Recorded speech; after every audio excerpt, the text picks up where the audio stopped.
नमस्कार मेरे प्यारे बच्चों। आज हम पढ़ेंगे आपकी जो कक्षा 3 की पुस्तक है आसपास इन्वायरमेंट स्टडीज़ की, उसमें से जो पार्ट नंबर 9 है, बादल आए बारिश लाए। क्योंकि जब भी बादल आते हैं तो बारिश लेकर आते हैं। तो चलिए स्टार्ट करते हैं।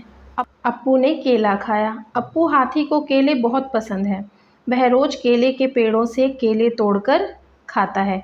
आपको पता है कि हाथियों को केले खाना बहुत पसंद होता है। तो इस हाथी का नाम क्या है? अप्पू, जो केले खाना बहुत पसंद करता है। एक दिन उसने देखा कि केले के पेड़ मुरझा रहे हैं।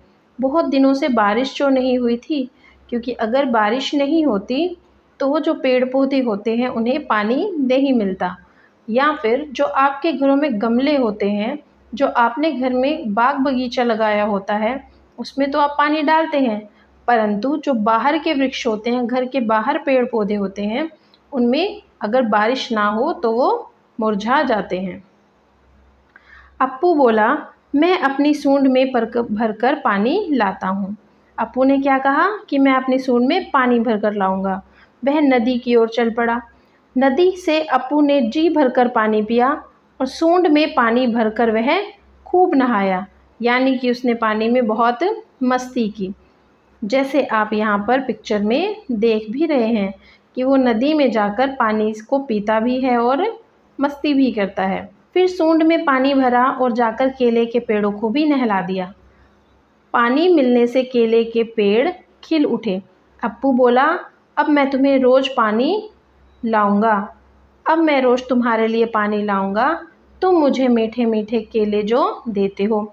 अब केले के पेड़ों को पानी की ज़रूरत थी, तो इसीलिए हाथी सूंड में भरकर लाया और उसने केले के वृक्षों पर पानी डाल दिया, जिससे केले के पेड़ खिल गए। अब हमने जो कहानी पढ़ी उसमें से कुछ प्रश्न करते हैं। अप्पू को कैसे पता लगा कि केले के पेड़ों को पानी चाहिए? आपके घर में जो गमले हैं, आपको कैसे पता चलता है कि उसको पानी देना चाहिए? आपके घर के गमले के जो पौधे होते हैं, जब वो मुरझा जाते हैं तो हमें पता चलता है कि हमें उन्हें पानी देना है। इसी तरह से अप्पू ने जब केले के पेड़ों को मुरझाया हुआ देखा तो उसे पता चला कि पेड़ों को पानी की ज़रूरत है। तुम्हारे घर के आसपास के पेड़ पौधों को पानी कहाँ से मिलता है? यदि आपके घर के आसपास कोई बाग बगीचा है तो उन्हें पानी कहाँ से मिलता है? या तो जो उन्हें उनकी देख रेख करता है वो उन्हें पानी पिलाता है, और अगर कोई उन पेड़ पौधों की देख रेख नहीं करता तो जब बारिश आती है तो उससे उन्हें पानी मिलता है। अगला प्रश्न है, अप्पू हाथी ने नदी से जी भरकर पानी पिया। तुमने जानवरों को कहाँ कहाँ से पानी पीते देखा है? अप्पू हाथी की हमने कहानी पढ़ी, उसमें उसने जो पानी पिया वो नदी से पिया। आप बताइए कि आपके घर के आसपास के जो जानवर है वो कहाँ से पानी पीते हैं? ये हमें कैसे पता चलेगा? हमें उन्हें देखना है, ऑब्जर्व करना है कि जो आसपास जानवर घूम रहे हैं कि क्या उन्हें किसी के घर से पानी मिलता है, या वो किसी नदी से या किसी झरने से या फिर किसी बाग बगीचे में लगे हुए नल से पानी पीते हैं या किसी तालाब से पानी पीते हैं। क्या तुमने कभी किसी जानवर को पानी पिलाया? अगर हाँ तो किसे? अब आपको यहाँ पर बताना है कि आपने किस जानवर को पानी पिलाया। जैसे मैंने गाय को पानी पिलाया और मैंने कुत्ते को भी पानी पिलाया। अगर हमारे घर के आसपास कोई जानवर आता है तो हमें उसे पानी पिलाना चाहिए। आपको यहाँ पर उसका नाम लिखना है। जिन जानवरों को कोई पानी नहीं पिलाता वे कहाँ से पीते हैं? जैसे आजकल लोग कबूतरों के लिए पानी रखते हैं, पक्षियों के लिए पानी रखते हैं, चिड़िया मैना कि कोई भी उसमें आए और पानी पी जाए। इसी तरह से कुछ जानवर जिनके लिए लोग पानी नहीं रखते हैं, जिन्हें पानी नहीं पिलाते, वे पानी कहाँ से पीते हैं? वे पानी पीते हैं किसी नदी से या फिर किसी तालाब से पानी पीते हैं, नदी से पानी पीते हैं। इसी तरह से जब बारिश होती है और पानी जगह जगह पर इकट्ठा हो जाता है तो उससे भी वो जानवर पानी पीते हैं। कहानी में तुमने पढ़ा कि केले के पेड़ को अप्पू हाथी ने पानी दिया। असल में हाथी पेड़ों को ऐसे पानी नहीं देते, तो फिर उन पेड़ पौधों को पानी कहाँ से मिलता है जिन्हें कोई पानी नहीं देता। ये तो हमने कहानी पढ़ी है ना। परंतु उन पेड़ पौधों का बताइए जिन्हें कोई पानी नहीं देता।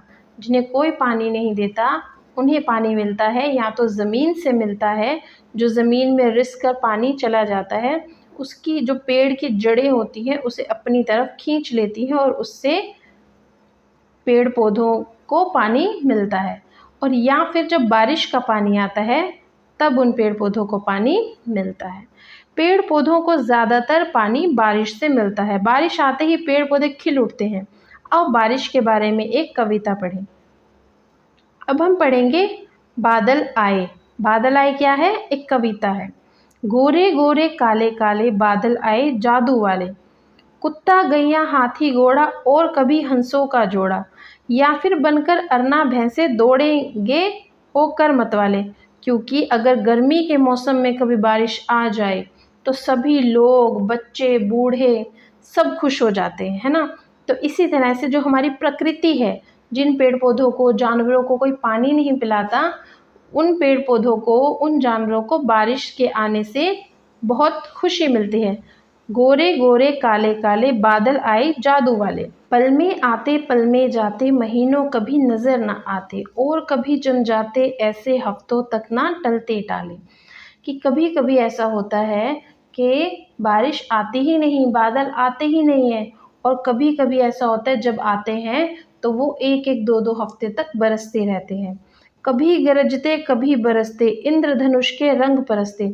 और कभी वो अपनी गर्जन करते हैं, कभी वो बारिश करते हैं, और साथ ही साथ आसमान में इंद्रधनुष भी बन जाता है। क्या आपने कभी इंद्रधनुष देखा है? और कभी ओले बरसाकर तोड़ गए हैं शीशे प्याले।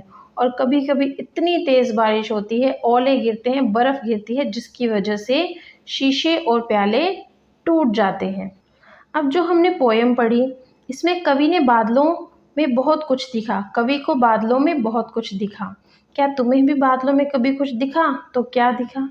अब हमें बताइए, बादल क्या क्या करते हैं।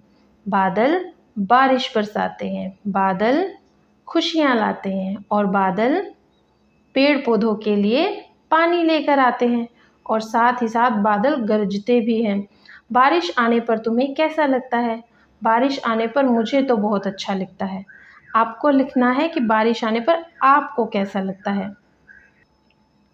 बारिश आने पर बादलों के अलावा और क्या क्या दिखाई देता है? बारिश आने पर बादलों के अलावा हमें इंद्रधनुष दिखाई देता है, और बहुत सारे पशु पक्षी अपने अपने घरों से खुले आसमान में दौड़ते हैं। क्या तुमने कभी इंद्रधनुष देखा है? इंद्रधनुष कब दिखाई देता है? अब आप बताइए कि क्या आपने इंद्रधनुष देखा है? इंद्रधनुष में 7 रंग होते हैं। तो आपने इंद्रधनुष कब देखा? जब बारिश के बाद धूप निकल जाती है, सूर्य निकल जाता है, तब इंद्रधनुष बनता है। बारिश होने पर क्या क्या होता है? इस प्रश्न का उत्तर आप देंगे कि जब बारिश होती है तो क्या क्या होता है।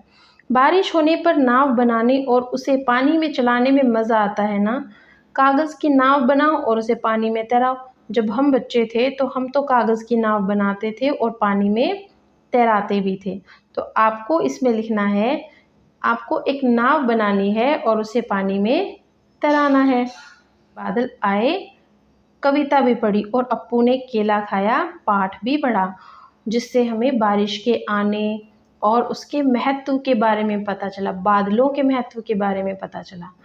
तो अगर आपको ये पाठ अच्छा लगा तो चैनल को सब्सक्राइब कीजिए, एंड अगली वीडियो में हम करेंगे अगला पाठ।